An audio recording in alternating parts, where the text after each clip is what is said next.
안녕하세요. 반갑습니다. 여러분들의 국어를 책임지고 있는 재영쌤입니다. 반갑죠? 저번 시간에 이어서 지조와 절개를 부르짖었던 고려말 시조 2탄 준비했습니다. 자, 그래서 여기 이제 보시면 첫 번째 시조부터 해보려고 하는데요. 500년 도읍지를 필마로 돌아드니 산천은 의구하되 인걸은 간디없다. 어집어 태평연월이 꿈이런가 하노라 라고 되어 있어요. 자, 여기 지금 보시면 500년의 도읍지를 이라고 되어 있죠.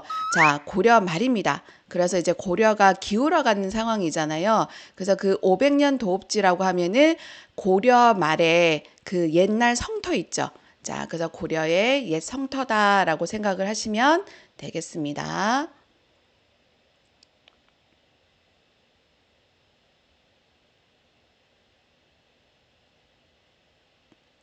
필마로 돌아드니 여기 보면 이제 필마가 나오는데 이 필마는 중의적으로 해석이 될 수 있습니다.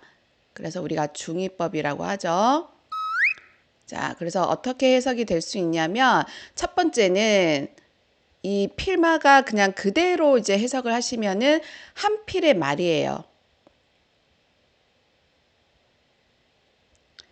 그래서 자기 혼자 말을 타고 이렇게 돌아들고 있다라고 해석을 하셔도 되고요. 그리고 자기가 벼슬을 하지 않았다.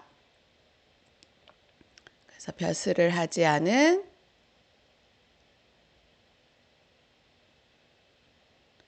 자, 외로운 처지 라고 생각을 하셔도 됩니다. 자, 그래서 500년의 도읍지를 내가 한 필의 말로 돌아드니 라고 해석을 하셔도 되고요. 내가 고려의 어떤 이 성터를 돌아다니고 있었는데 자기 혼자 이렇게 왔다 갔다 하고 있는 거잖아요. 그래서 벼슬을 하지 않은 자신의 어떤 외로운 처지에 대해서 한번 생각을 해보는 거다라고 생각을 하셔도 됩니다. 그래서 중의적으로 해석이 가능하고요. 산천은 의구하되 인걸은 간대가 없다라고 했죠. 산천은 뭐예요? 산천은 말 그대로 산하고 뭐 물이죠. 그죠? 자, 그래서 이 산천은 자연입니다. 자연은 의구하다. 변함이 없다. 자, 우리 그래서 이거를 무한하다라고 얘기하죠. 무한하다. 자, 그런데 인걸은 간대가 없어요. 자, 인걸은 사람이잖아요. 그죠? 뭐 인재라고 보셔도 되고요. 그래서 사람은 간대가 없다. 자, 인간이죠. 인간은 변함이 있다. 그래서 변함이 있는 거니까 가변성이라고 해도 되고요. 유한하다라고 하면 되죠. 인간은 죽잖아요. 그죠? 자, 그래서 자연은 변함이 없는데, 자, 인간은 변함이 있다. 그래서 자연의 어떤 무한함과 그 다음에 인간의 유한함을 어떻게 하고 있나요? 그렇죠. 대조를 하고 있죠. 자, 그래서 이쪽 부분 보시면은 대조가 있습니다. 대조도 되고 뭐도 될까요? 대꾸도 되죠. 자, 자연은 이렇게 무한한데 인간은 유한하다. 어즈버 태평연월이 꿈이련가 하노라 라고 했어. 어즈버라고 하는 거는 감탄사잖아요. 뜻이 있어요, 없어요? 없죠. 아 정도 해석을 하시면 됩니다. 아. 그리고 태평연월이죠. 자, 태평연월은 되게 태평한 아주 뭐 좋았던 시절 이렇게 생각을 하시면 되는데 아마 이제 고려에 융성했던 시절을 얘기하는 거지 않을까요?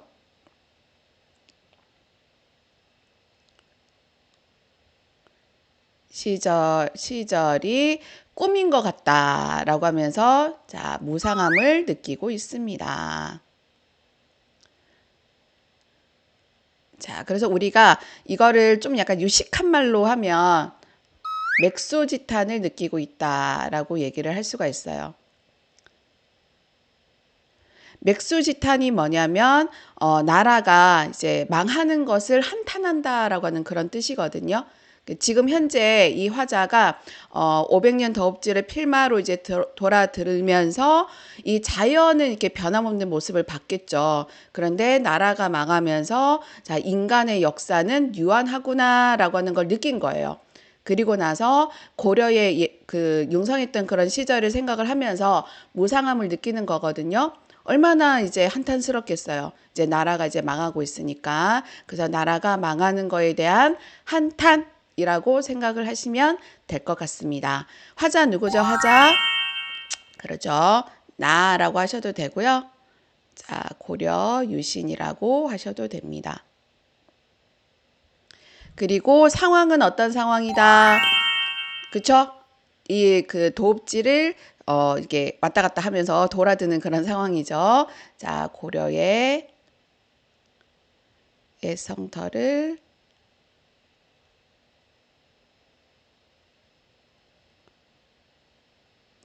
돌아들고 있다. 자, 그래서 주제는 뭐라고 하면 될까요? 맥수지탄이라고 하셔도 됩니다. 간단하게. 자, 조금 올릴까요? 자, 맥수지탄이라고 하셔도 됩니다.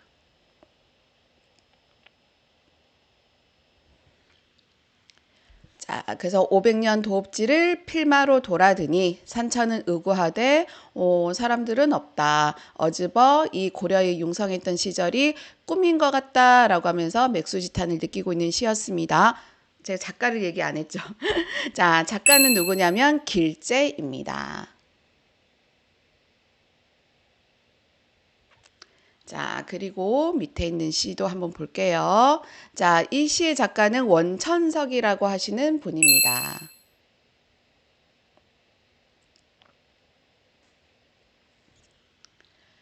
눈마저 휘어진 대나무를 니라서 굽다던고 굽을 절이면 눈 속에 풀을 쏘냐 아마도 세양고절은 너뿐인가 하노라 라고 되어 있어요. 자, 눈을 맞아서 휘어진 대나무를 누가 굽다라고 얘기를 하느냐. 대나무 안 굽히죠. 아무리 이제 눈이 많이 와도 굽지 않아요. 자, 그래서 굽을 절이면은 눈 속에 풀을 수가 있겠습니까? 풀을 수가 없겠죠. 자, 그래서 아마도 세안고절은 너밖에 없다라고 지금 예찬을 하고 있는 건데요. 그렇다라고 하면 이 눈은 긍정적인 아이일까요? 부정적인 아이일까요? 그렇죠. 야이는 부정적인 아이입니다. 왜냐하면 이 대나무를 어떻게 하려고 하는 거예요? 자, 이렇게 휘어지게 만들려고 하는 거잖아요. 그래서 이 눈은 여기서는 부정적인 세력. 누구를 얘기하면 됩니까? 그렇죠. 신흥 세력인 이성계일파라고 생각을 하시면 됩니다. 그러면 이제 이 신흥 세력이 이 대나무를 어떻게 하려고 하고 있다?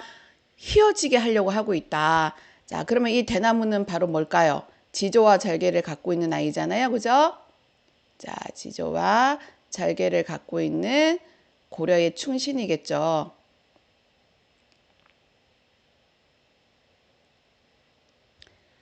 굽을 절이면은 눈 속에 푸르겠느냐? 푸르지 않다. 서리법. 항상 푸르다 이거죠. 이 대나무는 아무리 눈이 많이 오더라도 휘어지지도 않고 항상 푸르잖아요. 그래서 아마도 세한고절 아무리 추워도 이 절개를 지키는 아이는 누구밖에 없다?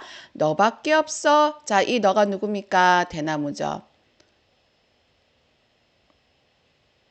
의인법입니다. 그래서 그 지조와 절개를 갖고 있는 이 대나무를 어떻게 하고 있어요? 예찬하고 있습니다. 자, 화자 누굽니까? 나죠? 고려 유신. 상황은 어떤 상황이다? 그죠? 이 신흥 세력이 이렇게 이제 그 외부의 압력이라고 할게요. 외부의 어떤 세력, 이 외부 세력이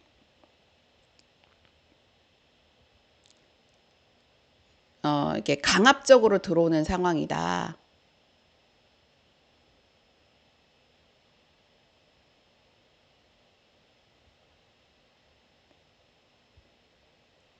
이런 거 아니겠어요? 야, 내 말 들어. 너네 이제 그 더 이상 지조와 절개는 지킬 수가 없어. 이 고려라고 하는 나라는 이제 사라질 거야. 그러니까 우리 편으로 와. 라고 하면서 이런 외부 세력이 강압적으로 너네 우리한테 와야 된다라고 하는 그런 들어오는 상황이다. 강압적으로 들어오는 상황이다라고 생각하시면 될 것 같고요. 그런데도 불구하고 하자는 어떻다? 아니야. 나는 무조건 이렇게 지조와 절개를 지킬 거야. 라고 얘기를 하고 있는 겁니다. 그래서 고려에 대한 충이겠죠? 자, 그래서 눈을 맞아서 휘어진 대나무를 누가 굽다고 했느냐? 자, 이렇게 굽을 절이면은 눈 속에 푸르겠느냐? 아마도 세안고절은 누구밖에 없다? 대나무밖에 없다라고 예찬을 하면서 자, 고려에 대한 영원한 충을 맹세를 하고 있는 시입니다. 자, 이렇게 해서 두 개의 시를 한번 해봤습니다. 자, 문제를 한번 풀어볼까요? 자, 이 위 두 시조를 감상한 내용으로 적절하지 않은 것은 이라고 했어요. 자, 1번. 산천하고 인걸은 자연과 인간의 대조를 통해서 맥수지탄의 현실을 보여주는 표현이다. 2번. 태평연월은 고려에 화려했던 시절로 지금의 무상함을 강조하기 위한 표현이다. 3번. 눈은 세롱 왕조의 협력을 강요하는 세력을 의미한다고 볼 수 있다. 그리고 자, 고려 유신으로서 새 왕조에 반대한 세력으로 굳은 신념을 표현한 것이다. 그리고 5번 나의 눈 속에 풀을 쏘냐라고 하는 거 있었죠. 새 왕조에 협력하는 사람들에 대한 원망이 담겨있는 표현이다 라고 되어 있어요. 시간 드리겠습니다.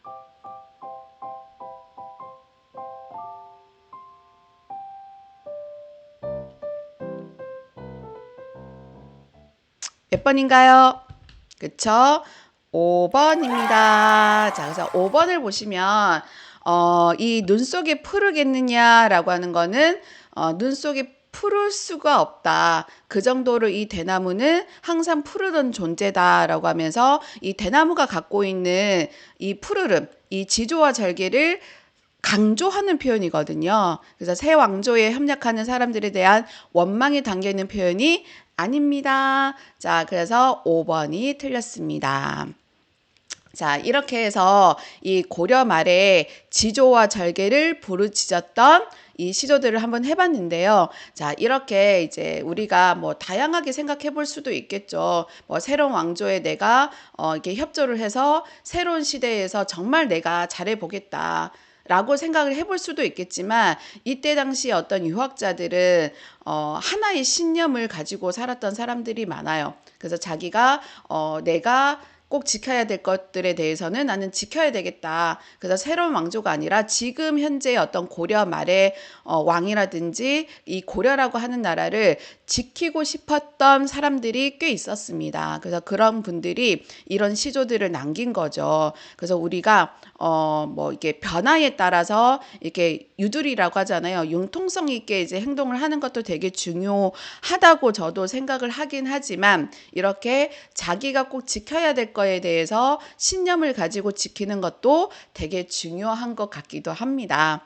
자, 판단은 여러분들이 한번 해보시고요. 자, 이렇게 해서 지조와 절개를 부르짖었던 고려말 시조 2탄을 해보았습니다. 자, 이렇게 강의 들어주셔서 감사하고요. 자, 다음 시간에도 계속 이제 지조와 절개와 관련된 시조를 할 겁니다. 이번에는 고려 말이 아니라 조선시대, 자, 조선시대로 넘어가도록 하겠습니다. 감사합니다. 아자아자 화이팅!